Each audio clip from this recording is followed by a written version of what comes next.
नमस्कार, हूनबिल टीवी देख रहे हैं आप। मैं हूं आपके साथ विशालगढ़। खबरों की शुरुआत करेंगे बड़ी खबर से। देहरादून समेत 6 जिलों में आज भारी से भारी बारिश का अलर्ट जारी। दून, टिहरी, पौड़ी, नैनीताल, चंपावत और उधम सिंह नगर में अलर्ट भी जारी किया गया है। तेज बारिश की संभावना के चलते 24 से 29 जुलाई तक रुक रुक कर बारिश के आसार भी जताए गए हैं। भूस्खलन और नदी नालों के उफान को लेकर भी प्रशासन अलर्ट नजर आ रहा है। तो ये बड़ी खबर आप तक पहुंचा रहे हैं, जहां पर उत्तराखंड में मौसम का मिजाज बिगड़ रहा है और ऐसे में इसको लेकर अलर्ट भी जारी किया गया है। 24 से 29 जुलाई तक रुक रुक कर तेज बारिश होने के आसार भी जताए गए। तो वहीं भूस्खलन और नदी नालों के उफान को लेकर प्रशासन अलर्ट नजर आ रहा है। देहरादून समेत 6 जिलों में आज भारी बारिश का अलर्ट जारी किया गया। और संवाददाता भूपेंद्र सिंह हमारे साथ फोन लाइन पर जुड़ गए हैं। भूपेंद्र, क्या कुछ जानकारी मिल रही है? किस तरह का अनुमान मौसम विभाग ने हाल फिलहाल में लगाया है और अभी स्थिति कैसी बनी हुई है? बिल्कुल आपको बता दूं कि अभी जो है तराई क्षेत्र में जो है तराई क्षेत्र में तो धूप है, लेकिन वहीं मौसम विभाग के जो अलर्ट जारी किया है तो पहाड़ों में रुक रुक कर बारिश होगी। और बारिश जब होती है रुक रुक कर, तो आपको बता दूं कि पहाड़ ज्यादा खिसकने का ज्यादा खतरा रहता है। तो उसी को लेके मौसम विभाग ने अलर्ट जारी किया है। तो जो मैदानी क्षेत्र है, मैदानी क्षेत्र में अब इस टाइम जो है मौसम जो है सामान्य है जी। लेकिन अभी ऐसे में प्रशासन कितना अलर्ट नजर आ रहा है? बिल्कुल मैं आपको बता दूं, प्रशासन जो है अलर्ट जारी किया है। वहीं जो क्षेत्र के जो डीएम है, जिलों के डीएम हैं पहाड़ी क्षेत्र के, उन्होंने सबने जो है जो मौसम विभाग की जो जानकारी के अनुसार उन्होंने येलो अलर्ट जारी किया है, जिसके चलते कई स्कूल भी रोक बंद कर दिए गए हैं।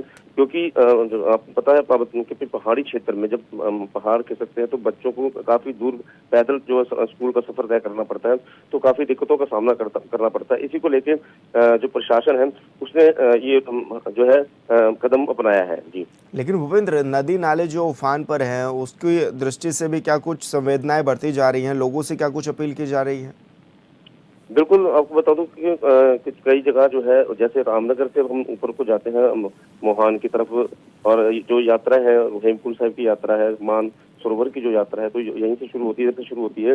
तो उसको लेके भी प्रशासन ने जो है अलर्ट जारी किया है कि जितना हो सके, क्योंकि जब बारिश पड़ती है, रुक रुक कर भी बारिश पड़ती है, तो जो हल्के फुल्के जो नाले होते हैं उनमें गधेरों में जो है पानी की जो संभावना है वो अधिक मात्रा में बढ़ जाती है, जिससे कि पहले भी पिछले साल भी आपको बताऊं कि कई हादसे हुए हैं। क्योंकि गधेरों में एकदम अचानक जब बारिश पड़ती तो अचानक एकदम पानी आया था, जिसके बहाव से बहुत सारा नुकसान होता है जी। जी बिल्कुल भूपेंद्र, बहुत शुक्रिया आपका तमाम जानकारी साझा करने के लिए।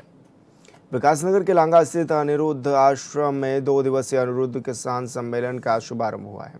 सम्मेलन का उद्घाटन उत्तराखंड सरकार के कैबिनेट मंत्री खजान दास ने किया। कार्यक्रम में बड़ी संख्या में किसानों ने हिस्सा भी लिया। सम्मेलन का उद्देश्य किसानों को आधुनिक खेती, नई तकनीकों, सरकारी योजनाओं और बेहतर बाजार व्यवस्था की जानकारी देकर उनकी आय बढ़ाने के लिए जागरूक करना रहा है। इस दौरान कृषि विशेषज्ञों ने वैज्ञानिक खेती, जैविक कृषि, उन्नत बीज और फसल उत्पादन बढ़ाने की आधुनिक तकनीकों की जानकारी भी दी है। साथ ही किसानों की कृषि योजना और ऋण और विपणन से जुड़ी समस्याओं पर भी चर्चा की गई है। समाज के लिए ये भी एक काम किया। और पंतनगर विश्वविद्यालय, वो उसको नहीं पता हेक्टर, उसको नहीं पता एकड़, इवन वो नाली में भी। पापा के सम्मान में अनिरुद्ध किसान सम्मेलन हमने किया है। इसका नाम उत्तराखंड अनिरुद्ध किसान सम्मेलन है और ये 23 जुलाई को हम लोग आयोजित कर रहे हैं। इसमें मेरे बेटे की कंपनी कीवी किसान विंडो, जो किसानों के उत्थान के लिए और किसानों से जुड़े हुए उत्पादों को बाजार तक पहुंचाने के लिए, किसानों को 3 स्लोगन के साथ सम्मान, ज्ञान और बाजार देने के लिए स्थापित की गई है। उसके माध्यम से आज उन्होंने ये आयोजन किया है। लेकिन अभिनव जी को बहुत शुभकामनाएं, बधाई देना चाहूंगा कि आज अपने अभिनव जी के दादाजी के पुण्यतिथि पर आज 23 जुलाई है और उनको याद करते हुए, अनिरुद्ध जी को याद करते हुए आपने अनिरुद्ध किसान सम्मेलन यहाँ पर आयोजित किया। इसके लिए मैं बहुत बधाई और शुभकामनाएं देना चाहूंगा कि एक मंच मिला है किसानों को, जो हमारे गाँव के किसान हैं, जो लंबे समय से किसानी करते आए हैं, खेती बाड़ी करते आए हैं, उनको एक नया मंच मिला और यहाँ पे प्रखर विद्वानों को बुलाया गया, डॉक्टर्स को बुलाया गया। ये बहुत बड़ी बात है, बहुत बड़ी उपलब्धि है।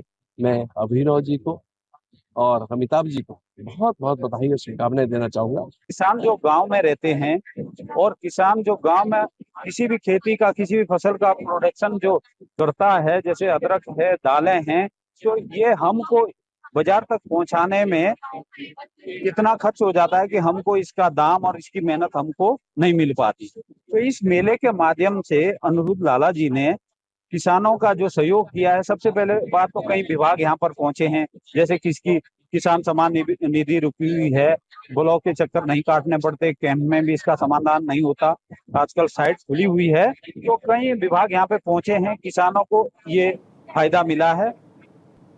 उधम सिंह नगर के रुद्रपुर में दिल्ली में छात्रों पर हुए कथित लाठीचार्ज और दंडात्मक कार्रवाई के विरोध में कांग्रेस कार्यकर्ताओं ने जोरदार प्रदर्शन किया। शहर के मुख्य बाजार स्थित बाटा चौक पर कांग्रेस के पार्षद, पदाधिकारी और कार्यकर्ता बड़ी संख्या में एकत्रित हुए और केंद्र सरकार के खिलाफ नारेबाजी करते हुए प्रतीकात्मक पुतला दहन इस दौरान किया गया है।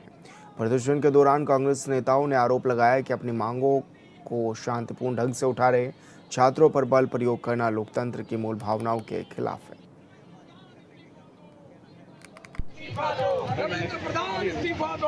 देखिए, जब से हिंदुस्तान के अंदर लगातार नीट पेपर जो लगातार लीक हो रहे हैं, उसको लेकर हमारे बच्चों के अंदर, हमारे छात्रों के अंदर एक आक्रोश है।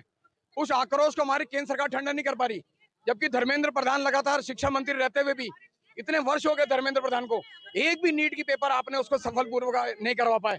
अब की बार भी लीक हो गई, तो लगातार परीक्षाएं लीक हो रही हैं और इसमें हमारी सरकार वीक है।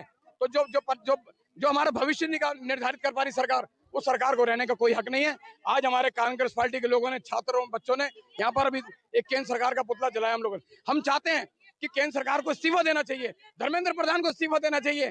अब इन पर लोग कोई यकीन नहीं करते। हमारे बच्चे जो जंतर मंतर पे बैठे हैं, जो हमारे राहुल गांधी जी को आपने उठा लिया लगातार, राहुल गांधी जी लोकतांत्रिक तरीके से विरोध कर रहे हैं, लेकिन हिंदुस्तान की सरकार को लोकतंत्र में कोई विश्वास नहीं है। वो अंग्रेजों का शासनकाल अपनाना चाहती है, ब्रिटिश काल का शासनकाल अपनाना चाहती है। उसके विरोध में हम लोगों ने पुतला जलाया यहाँ पर। उत्तराखंड तकनीकी विश्वविद्यालय की सेमेस्टर परीक्षा में पेपर लीक के मामले में देहरादून पुलिस ने बड़ी कार्रवाई की है। प्रेमनगर स्थित शिवालिक कॉलेज ऑफ इंजीनियरिंग के सहायक प्रोफेसर आशीष कुमार गुप्ता को गिरफ्तार कर लिया गया है। आरोप है कि उन्होंने परीक्षा से पहले सोशल मीडिया ग्रुप के माध्यम से छात्रों के साथ प्रश्न साझा किए। इन प्रश्नों का परीक्षा में आए प्रश्नों से मिलान करने पर काफ़ी समानताएं पाई गई। विश्वविद्यालय की आंतरिक जांच में भी आरोपों की पुष्टि होने के बाद प्रेमनगर कोतवाली में मुकदमा दर्ज किया गया। एसएसपी देहरादून के निर्देश पर पुलिस ने आरोपी को गिरफ्तार कर उसके इलेक्ट्रॉनिक उपकरणों कब्जे में लेकर मामले की जांच पड़ताल शुरू कर दी है।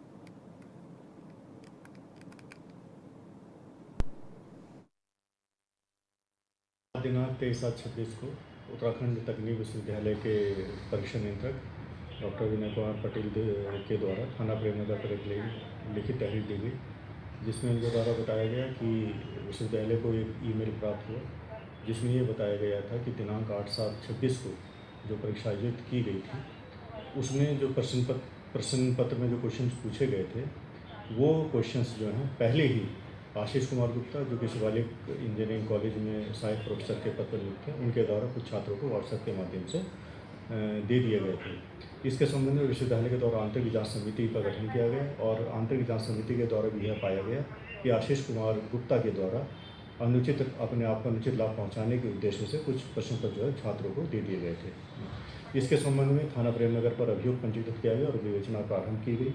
इसमें साक्ष्य इकट्ठे किए गए हैं, बयान लिए गए हैं और उनके आधार पर डॉक्टर आशीष कुमार गुप्ता, जो कि सहायक प्रोफेसर है शिवालिक कॉलेज ऑफ इंजीनियरिंग में, उनको गिरफ्तार कर लिया गया है और इसमें अग्रिम विवेचनात्मक कार्रवाई जारी है। और संवाददाता योगेश आर्या हमारे साथ फोन लाइन पर जुड़ गए हैं। योगेश, क्या कुछ ये पूरा मामला था, किस तरह की कार्रवाई पुलिस की ओर से भी की गई इसमें? देखिए विशाल, उत्तराखंड तकनीकी विश्वविद्यालय की सेमेस्टर परीक्षा में पेपर लीक का मामला सामने आया और इस पर देहरादून पुलिस ने बड़ी कार्रवाई की है। प्रेमनगर स्थित शिवालिक कॉलेज ऑफ इंजीनियरिंग के सहायक प्रोफेसर आशीष कुमार गुप्ता को इस दौरान इस पूरे प्रकरण में गिरफ्तार किया गया है। आरोप है कि उन्होंने परीक्षा से पहले सोशल मीडिया ग्रुप के माध्यम से छात्रों के साथ प्रश्न साझा किए थे और इन प्रश्नों को परीक्षा में आए प्रश्न से मिलान करने पर काफी समानता पाई गई। विश्वविद्यालय की आंतरिक जांच में आरोपों की पुष्टि भी जो है वो सामने आई है, जिसके बाद प्रेमनगर कोतवाली में मुकदमा दर्ज किया गया है। जी, लेकिन ऐसे में अब पुलिस कितनी एक्टिव भी नजर आ रही है इस तरह के मामलों पर? देखिए बिल्कुल, क्योंकि एसएसपी देहरादून के निर्देश पर पुलिस ने आरोपी की गिरफ्तारी की है और इलेक्ट्रॉनिक उपकरण कब्जे में लिए गए हैं। मामले की जांच शुरू कर दी गई है। पुलिस अन्य संभावित आरोपियों की भूमिका पर भी जो है वो जांच कर रही है और इसमें माना जा रहा है कि और भी खुलासे हो सकते हैं। जी बिल्कुल योगेश, बहुत शुक्रिया आपका तमाम जानकारी साझा करने के लिए। मसूरी देहरादून मार्ग पर जीबी बैंड के पास भारी मलबा आने से यातायात प्रभावित हो गया है। सड़क पर अचानक मलबा फैलने से दोनों ओर वाहनों की लंबी कतारें लग गई और यात्रियों को परेशानियों का इस दौरान सामना भी करना पड़ा। राष्ट्रीय राजमार्ग विभाग ने जेसीबी मशीनें लगाकर मलबा हटाने का काम शुरू किया, जिसके बाद यातायात सुचारू करने का प्रयास इस दौरान किया गया है। स्थानीय लोगों का आरोप है कि सड़क किनारे चल रहे निर्माण कार्यों का मलबा लंबे समय से पहाड़ी ढलानों पर डाला जा रहा था। कई बार शिकायत के बावजूद संबंधित विभागों ने कोई कार्रवाई नहीं की, जिसका परिणाम अब बारिश के दौरान सामने आ रहा है। लोगों का कहना है कि यह केवल प्राकृतिक आपदा नहीं बल्कि विभागीय लापरवाही का भी मामला है।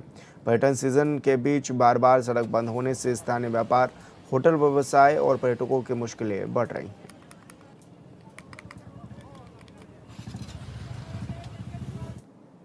हरिद्वार में कांवड़ यात्रा को लेकर अखंड परशुराम अखाड़े के संतों ने श्रद्धालुओं से आस्था के साथ मर्यादा और अनुशासन बनाए रखने की भी अपील की है। हरिद्वार प्रेस क्लब में आयोजित पत्रकार वार्ता में संतों ने कहा है कि कांवड़ यात्रा केवल धार्मिक परंपरा नहीं बल्कि संयम और श्रद्धा का प्रतीक है।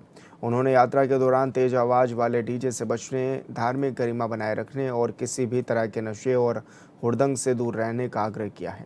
संतों ने कहा है कि धर्म के नाम पर अशोभनीय गतिविधियां स्वीकार नहीं हैं और यदि भगवान शिव की झांकियों या धार्मिक प्रतीकों का अनुचित प्रदर्शन किया गया तो अखंड परशुराम अखाड़ा इसका विरोध भी करेगा।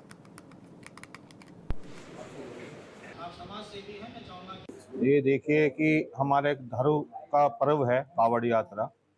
इसमें हमारे कुछ नादान बच्चे जो धर्म को नहीं जानते, वे बहुत भारी भारी कांवड़ लेकर आते हैं, जिससे उनको शारीरिक क्षति भी होती है और बीच में नशा करने के बाद कुछ उपद्रव भी करते हैं, जिससे समाज में त्रुटि फैलती है और बहुत वामपंथी जैसे लोगों को हमारे धर्म पर मतलब विरोध करने का मौका मिलता है। तो हमारा कर्तव्य है कि उन बच्चों को, क्योंकि एक धर्म गुरु का कर्तव्य होता है धर्म समझाना, तो हमारा कर्तव्य है कि उन बच्चों को सही मार्गदर्शन मिले, जिससे वे अपने कर्म कांड अनुष्ठान उत्तम करें और अपना जीवन और अपने परिवार और समाज की उत्तम प्रकार से रक्षा कर सके। देखिए, ओम नमो नारायण, जय माई की। हर इंसान का एक अपना इष्ट देवता होता है। जैसे कि मेरी इष्ट माँ है, तो मैं अपनी माँ के वस्त्र पहना करके या उसका स्वरूप बना करके उससे नृत्य नहीं करा सकता। क्या आप अपनी जन्म देने वाली को आप कोई गंदे गाने लगा करके नचाना पसंद करेंगे? कि ये तो खुद इंसान को अपने आप सोचना चाहिए। रही बात कांवड़ की, कांवड़ के लिए जो श्री अखंड परशुराम अखाड़ा ने जो ये मुहिम चलाई है, काफी समय से चल रही है, ये हमारी बंद नहीं होगी और इसको हम अब अलग तरीके से भी चलाएंगे। तो नृत्य के ऊपर हमारे राष्ट्रीय अध्यक्ष जी ने कहा है कि हम रोड पे जाएंगे, रोड पे जाके ये भी पूछेंगे कि आप कांवड़ किस लिए जा रहे हैं, कांवड़ के नियम क्या हैं। तब उनसे नियम पूछे जाएंगे तो वो कुछ बच्चे तो ऐसे कि उनको नियमों का पता नहीं है, वो सिर्फ अपनी इच्छाएं पूरी करने आते हैं और अपना नशा जो घर, कुछ लोग ऐसे हैं कि मेरा शब्द जो है लोगों को बुरा लगेगा, लेकिन घर से वो फालतू है, घर में उनकी पूछ नहीं है, वो यहाँ हरिद्वार आ जाते हैं कि 10 दिन तक हमारे को बढ़िया खाना मिलेगा, बढ़िया सेवा मिलेगी, बोले बोले बोले उनके पैर लोग पकड़ेंगे, तो वो अपना 10 दिन का समय यहाँ व्यतीत करने के लिए आते हैं। लेकिन ऐसा ना करें। अगर हमारे सनातन के साथ, हमारे राष्ट्र के साथ अगर ऐसे ही ये लोग करते रहे तो हमें रोड पर उतरना पड़ेगा। दिल्ली में प्रदर्शनकारी युवाओं पर हुई पुलिस कार्रवाई के बाद देश के कई राज्यों में विरोध तेज हो गया है। समाजसेवी अन्ना हजारे से लेकर सुप्रीम कोर्ट, बार एसोसिएशन और निहंग सिख समाज तक युवाओं के समर्थन में उतर आए हैं। संसद में विपक्ष लगातार शिक्षा मंत्री धर्मेंद्र प्रधान के इस्तीफे की मांग कर रहा है। सरकार ने पेपर लीक मामले की सुनवाई के लिए फास्ट ट्रैक कोर्ट बनाने का ऐलान भी किया है, लेकिन आंदोलनकारी इसे पर्याप्त नहीं मान रहे। ऐसे में बड़ा सवाल है कि क्या केंद्र सरकार अब इस मुद्दे पर चारों तरफ से घिरती नजर आ रही है।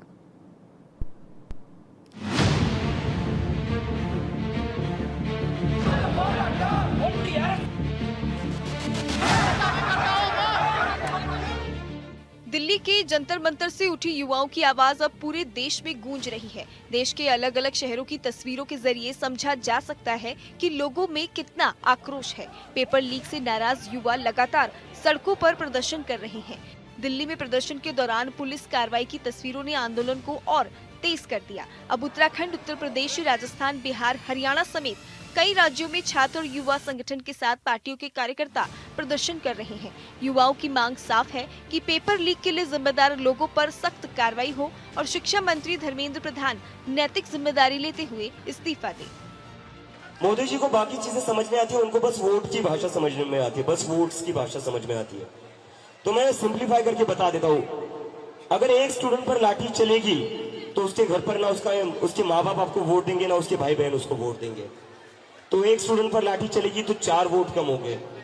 और वैसे भी आपको वोट मिलकर कितने वोटों से आप प्रधानमंत्री बनते हो? 35-40% वोट से वोट शेयर से आप प्रधानमंत्री बने हो। 60% देश की जनता तो वैसे भी आपके खिलाफ। आंदोलन को अब सामाजिक और कानूनी संगठनों का भी समर्थन मिलने लगा है। समाज सेवी अन्ना हजारे ने युवाओं की मांगों का समर्थन की बात कही है। सुप्रीम कोर्ट बार एसोसिएशन ने भी छात्रों के साथ खड़े होने का ऐलान किया है। निहंग सिख समाज ने भी आंदोलन को समर्थन देकर सरकार पर दबाव बढ़ा दिया है। अलग अलग वर्गों के समर्थन से आंदोलन का दायरा लगातार बढ़ता जा रहा है। दिन प्रतिदिन नए नए शहरों में विरोध प्रदर्शन हो रहे हैं। कहीं कहीं तो उग्र आंदोलन हो रहा है और पुलिस को लाठियां भांजनी पड़ रही हैं। और इन सब के बीच ऐसे कई मीडिया चैनलों का भी भारी विरोध हो रहा है जो युवाओं के आंदोलन को जायज नहीं ठहरा रहे हैं। सरकार आगे आए, स्टेटमेंट दिए कि जो इस्तीफा हम पूछ रहे हैं और एजुकेशन मिनिस्टर इस्तीफा देना चाहिए। और लाखों हजारों लोग आज रास्ते पे गिरे हुए, लाठीचार्ज हो गई है और बहुत से हॉस्पिटल्स में हैं और उनके माँ बाप परेशान हैं। इसीलिए मैं आपसे विनती करता हूँ, उनका एजुकेशन पहला लीजिए, डिस्कशन शुरू कीजिए। हम तैयार हैं डिस्कशन के लिए। इस्तीफा जरूर होना चाहिए। बात सिर्फ अलग अलग शहरों में विरोध प्रदर्शन तक सीमित नहीं है। एक तरफ लोग सड़कों पर हैं तो दूसरी तरफ विपक्षी सांसदों का हंगामा है। 20 जुलाई से ही संसद की कार्रवाई ठप है क्योंकि विपक्ष संसद से लेकर सड़क तक विरोध कर रहा है। मोदी सरकार ने फास्ट ट्रैक की घोषणा की और संसद में चर्चा को तैयार है, लेकिन विपक्ष का कहना है कि संसद में चर्चा करेंगे, लेकिन उससे पहले शिक्षा मंत्री धर्मेंद्र प्रधान का इस्तीफा हो और इसे लेकर आरोपों की राजनीति भी जारी है। एक तरफ एनडीए के नेता तो दूसरी तरफ पूरा विपक्ष है। दिल्ली में युवाओं पर लाठीचार्ज को लेकर उत्तराखंड में भी भारी विरोध हो रहा है। कांग्रेस के लोग सड़कों पर हैं और राज्य के मुखिया पुष्कर सिंह धामी का कहना है कि राहुल गांधी माहौल खराब कर रहे हैं। मुख्यमंत्री ने कहा कि प्रधानमंत्री नरेंद्र मोदी के नेतृत्व में देश भर में 12 लाख से अधिक युवाओं को नियुक्ति पत्र दिए गए। नीट परीक्षा दोबारा पूरी पारदर्शिता के साथ कराई गई। सीबीआई जाँच हुई और दोषियों पर कार्रवाई की गयी। उन्होंने कहा कि उत्तराखंड में भी 100 से अधिक नकल माफियाओं के खिलाफ कार्रवाई की गई और 34,000 से ज्यादा युवाओं को सरकारी नौकरियां दी गई हैं। मुख्यमंत्री ने कहा कि केंद्र सरकार छात्रों के हित में फास्ट ट्रैक कोर्ट बनाने जा रही है। जबकि प्रधानमंत्री मोदी जी के नेतृत्व में आज पूरे देश के अंदर 12 लाख से भी ज़्यादा लोगों को नियुक्ति पत्र वितरण किए गए हैं। नीट का एग्ज़ाम दोबारा करवाया गया है और पूरी पारदर्शिता के साथ करवाया गया है। सीबीआई जांच की इंक्वायरी की गई है। जो लोग दोषी थे उनके खिलाफ कार्रवाई की गई है। पूरे देश भर के अंदर जहां भी एनडीए की सरकारें हैं, भाजपा की सरकारें हैं, उन्होंने बहुत पारदर्शिता के साथ एग्ज़ाम को किया है। मैं उत्तराखंड की बात करूं तो 100 से भी ज़्यादा नकल माफियाओं के खिलाफ कार्रवाई की है। 34,000 से अधिक नियुक्तियां की है। लेकिन यहाँ पर प्रश्न ये खड़ा होता है कि यदि छात्रों की बात थी तो उसमें बीच में आकर जो है इस प्रकार का अराजक माहौल बनाना, उसका राजनीतिकरण करना, ये विशुद्ध रूप से एक बड़ी सोची समझी साजिश है। जबकि प्रधानमंत्री जी प्रतिबद्ध हैं। उन्होंने कहा है कि छात्रों के लिए फास्ट ट्रैक कोर्ट बनाएंगे, जल्दी से जल्दी उनके हितों के लिए काम करेंगे। सरकार ने बढ़ते दबाव के बीच पेपर लीक मामले की सुनवाई के लिए फास्ट ट्रैक कोर्ट बनाने की घोषणा की है। साथ ही दोषियों के खिलाफ जल्द और कड़ी कार्रवाई का भरोसा भी दिया गया है। लेकिन आंदोलनकारी युवाओं का कहना है कि केवल घोषणाओं से भरोसा नहीं बनेगा। अब सवाल सिर्फ पेपर लीक का नहीं बल्कि युवाओं के भरोसे का भी है। एक तरफ सड़क पर छात्र हैं, दूसरी तरफ संसद में विपक्ष हमलावर है। सामाजिक संगठनों का समर्थन भी आंदोलन को नई ताकत दे रहा है। ऐसे में केंद्र सरकार के सामने चुनौती केवल कानून व्यवस्था की नहीं बल्कि युवाओं का विश्वास दोबारा जीतने की भी है, जो मौजूदा वक्त में आसान नहीं दिखता है।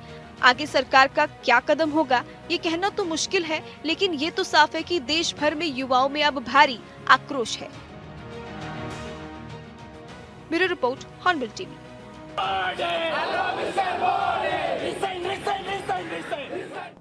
चारधाम यात्रा इस बार नए रिकॉर्ड बना रही है। मानसून के बावजूद श्रद्धालुओं का उत्साह लगातार बढ़ता नजर आ रहा है। यमुनोत्री, गंगोत्री, केदारनाथ और बद्रीनाथ धाम में इस बार यात्रियों की संख्या ने पिछले साल के आंकड़ों को पीछे छोड़ दिया है। पिछले 94 दिनों में यात्रा में आने वाले श्रद्धालुओं की संख्या 45 लाख के पार पहुंच चुकी है, जो पिछले साल की तुलना में करीब 3.5 से 4 लाख ज्यादा है। उत्तराखंड में चारधाम यात्रा का खुमार तमाम यात्रियों में उमड़ा हुआ है और यही वजह है कि 45 लाख के पार ये आंकड़ा पहुंच गया है। यानी कि दिनों दिन ये आंकड़ा बढ़ा, लेकिन मौसम ने जिस तरह से करवट ली उस पर यह ब्रेक लगता हुआ भी नजर आया। ऐसे में देखा जा रहा है कि कई क्षेत्रों में सड़कें बंद है। 100 से अधिक ऐसी सड़कें हैं जो पूरी तरह से बंद है और ऐसे में चारधाम यात्रा की सड़कें भी कई जगह पर बाधित है। इस कारण बीच बीच में जो यात्राएं हैं उन पर ब्रेक भी लगाया जा रहा है। हालांकि बीच बीच समय में तमाम जो प्रशासन की टीम है, तमाम पुलिस की टीम है या फिर बीआरओ की टीम कहें, एसडीआरएफ की टीम करें, वो तैनात है और वो यात्रा मार्ग को खोलने में जुटी हुई है। जहां पर ये देखा जा रहा है कि यात्री पैदल मार्ग से कुछ जा भी रहे हैं, केदारनाथ की यात्रा कर रहे हैं, बद्रीनाथ की यात्रा कर रहे हैं, लेकिन कई बार ये मार्ग अवरुद्ध भी इस दौरान हो जा रहे हैं। लेकिन जो यात्री हैं उनकी आस्था, तमाम जो लोगों की आस्था है वो नजर आ रही है और ऐसे में देखा जा सकता है कि 45 लाख से अधिक का ये आंकड़ा पहुंच गया है, जो कि पिछले सालों की भांति इस साल कहा जा सकता है कि जो संख्या है वो बढ़ी है। हालांकि जद्दोजहद भी करनी पड़ रही है क्योंकि बार बार मौसम विभाग भी अनुमान जारी कर रहा है और बारिश की चेतावनी भी जारी कर रहा है। लोगों से अपील भी की जा रही है कि वो सुरक्षित यात्रा करें और नदी नालों से दूर रहें। लेकिन ऐसे में कहा जा सकता है कि जिस तरह से मौसम का मिजाज बिगड़ा हुआ है, लेकिन आस्था फिर भी भारी पड़ती हुई नजर आ रही है। तमाम यात्री चार धामों में दर्शन के लिए पहुंच रहे हैं। हॉर्नबिल टीवी के लिए और फिलहाल इस बुलेटिन में मेरे साथ इतना ही। आप देखते रहिए हॉर्नबिल टीवी। नमस्कार।